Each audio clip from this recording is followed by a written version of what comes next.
Class 10, Chapter 3, Pair of linear equations in two variables. Exercise 3.2, question number 1. Form the pair of linear equations in the following problem and find the solutions graphically. We have two parts in this question. The first part is 10 students of class X took part in a mathematics quiz. If the number of girls is 4 more than the number of boys, find the number of boys and the girls who took part in the quiz. And the second part is 5 pencils and 7 pens together cost rupees 50, whereas 7 pencils and 5 pens together cost rupees 46. Find the cost of 1 pencil and that of 1 pen. तो पहले हम इस question का first part देखते हैं, जिसमें 10 students एक maths quiz में पार्ट लेते हैं एंड इसमें number of girls number of boys से 4 ज्यादा है। तो हमें इस क्वेश्चन में number of boys and girls को फाइंड करना है। तो पहले हम ये मान लेंगे कि नंबर ऑफ बॉयज जिन्होंने पार्ट लिया था that is x and number of girls जिन्होंने पार्ट लिया था दैट इज वाई। तो क्वेश्चन के अकॉर्डिंग हमें ये दिया हुआ है कि मैथ्स क्विज में 10 स्टूडेंट्स पार्ट लेते हैं, तो ये 10 स्टूडेंट्स इधर बॉयज होंगे या फिर गर्ल्स होंगे। तो हम ये लिख सकते हैं कि x plus Y equal to 10। ये हमारा फर्स्ट इक्वेशन हो गया। अब हमें ये दिया हुआ है कि number of girls which is y will be 4 more than the number of boys which is x। तो हम y को x प्लस 4 लिख सकते हैं, और अगर x और y के टर्म्स को हम same side of the equation में ले आए तो हम इसे लिख सकते हैं x minus Y equal to -4। ये हमारा सेकेंड इक्वेशन हो गया। क्योंकि हमें आंसर ग्राफिकली फाइंड करना है, हम इन दो क्वेश्चंस के ग्राफ्स प्लॉट करेंगे एंड उन दो ग्राफ्स का जो इंटरसेक्टिंग पॉइंट होगा वो इस क्वेश्चन का सॉल्यूशन होगा। तो हमें इन दो इक्वेशंस के ग्राफ्स प्लॉट करने के लिए पहले इनके कुछ सॉल्यूशंस लेने पड़ेंगे एंड देन उन सॉल्यूशंस को हम एक्स वाई प्लेन में प्लॉट करेंगे, और प्लॉटेड पॉइंट्स को ज्वाइन करने से हमें दोनों इक्वेशंस के ग्राफ मिल जाएंगे। तो पहले हम x plus Y equal to 10 के कुछ सॉल्यूशंस फाइंड करते हैं। अगर हम x को 0 मान लें एंड फिर x प्लस वाई इक्वल 10 में उसे सब्स्टिट्यूट कर दें तो हमें मिल जाएगा 0 प्लस वाई इक्वल टू 10, या y की वैल्यू 10 आ गई। अब अगर हम x को 10 लेते हैं तो x plus Y equal to 10 में सब्स्टिट्यूट करके हमें मिल जाएगा 10 प्लस वाई इक्वल टू 10। इसका मतलब ये हुआ कि y इक्वल टू 0।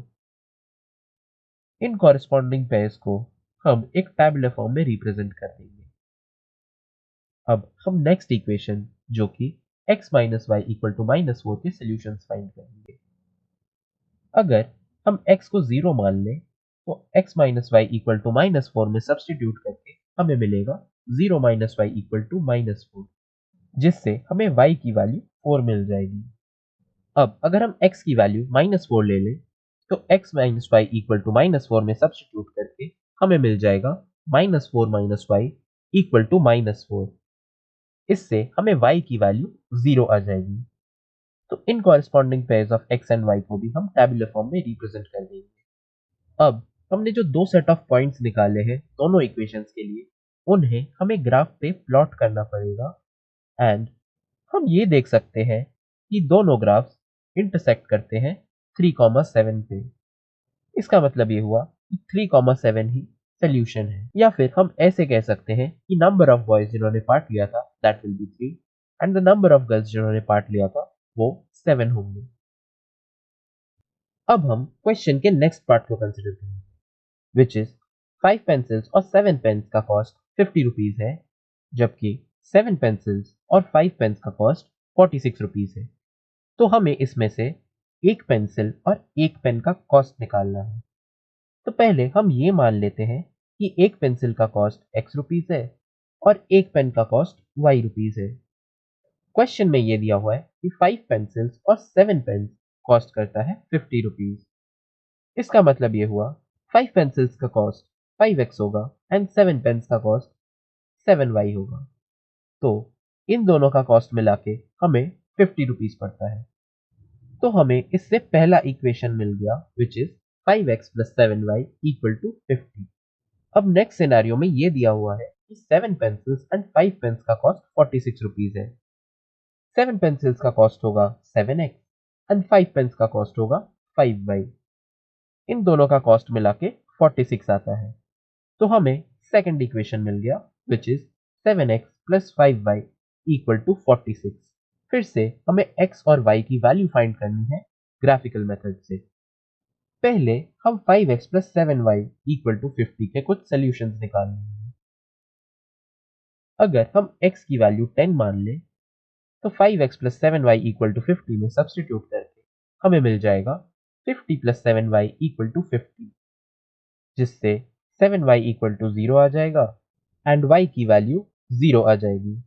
अब अगर हम x की वैल्यू 3 मान लें तो 5x plus 7y equal to 50 में सब्सटीट्यूट करके हमें मिल जाएगा 15 प्लस 7y इक्वल टू 50। तो इससे 7y की वैल्यू 35 आ गई एंड y की वैल्यू हमें मिल जाएगी 5। हमें जो corresponding pairs of x and y मिले हैं उसे हम टैबुलर फॉर्म में रिप्रेजेंट कर देंगे। अब next equation which is 7x plus 5y equal to 46 के सोल्यूशंस निकालेंगे हम। अगर हम x की वैल्यू 8 मान लें and 7x plus 5y equals 46 में सब्सटीट्यूट कर दें तो हमें मिलेगा 56 प्लस 5y इक्वल टू 46, जिससे 5y इक्वल टू -10 मिलेगा एंड y की वैल्यू हमें मिल जाएगी -2। अब अगर हम x की वैल्यू 3 पुट कर दें तो 7x plus 5y equal to 46 में सब्सटीट्यूट करके हमें मिल जाएगा 21 प्लस 5y इक्वल टू 46। इसमें से 5y की वैल्यू आएगी 25 एंड y की वैल्यू हमें मिल जाएगी 5। इन्हें भी हम टैबुलर फॉर्म में रिप्रेजेंट कर देंगे। अब दोनों इक्वेशन से हमने जो सेट ऑफ वैल्यूज निकाले हैं x और y के, उन्हें हम एक xy प्लेन में प्लॉट कर देंगे एंड उससे हमें इन दो इक्वेशंस का ग्राफ मिल जाएगा। हम ये देख सकते हैं कि ये दो ग्राफ्स 3,5 पे इंटरसेक्ट करते हैं, यानी 3,5 इन दो ग्राफ्स का सोल्यूशन है। इसका मतलब ये हुआ कि x equal to 3 and y equal to 5, या फिर हम इसे ऐसे कह सकते हैं कि cost of one pencil is 3 rupees and cost of one pen is 5 rupees. तो इसी तरह से क्वेश्चन के दोनों पार्ट्स के हमने आंसर्स ग्राफिकल मेथड से फाइंड कर लिए हैं।